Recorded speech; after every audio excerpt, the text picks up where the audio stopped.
আজ ভাজি করব ভেন্ডি ভাজি। অনেকে ঢ্যাঁড়স বলে, অনেকে ভেন্ডি বলে। তো আমি কড়াইয়ে পরিমাণ মতো তেল দিয়ে পেঁয়াজটুকু ভেজে নিয়েছি।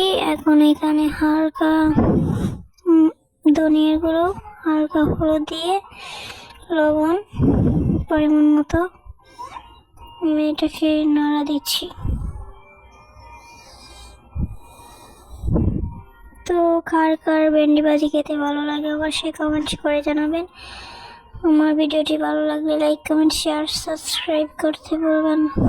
তো আমি এটাকে ভালোভাবে নাড়া দিচ্ছি যেন মশলাটা ভালোভাবে মিশে। আমার খুব পছন্দের একটা খাবার ভেন্ডি ভাজি। তো ভালোভাবে মিশানোর পর আমি এটাকে ঢেকে দিব।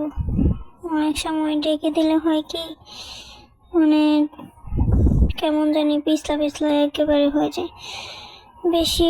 বেশিক্ষণ দেওয়া যাবে না, অল্প সময় রাখবেন, 2 থেকে 3 মিনিট। যদি বেশি পরিমাণে হয় তাহলে না দেওয়াই ভালো।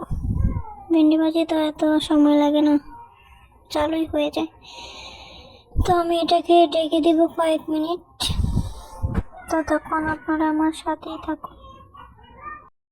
আমার ভেন্ডি ভাজি প্রায় অনেকটা হয়ে গেছে। এখন আমি হালকা চুলার আছে এটাকে নাড়তে থাকবো।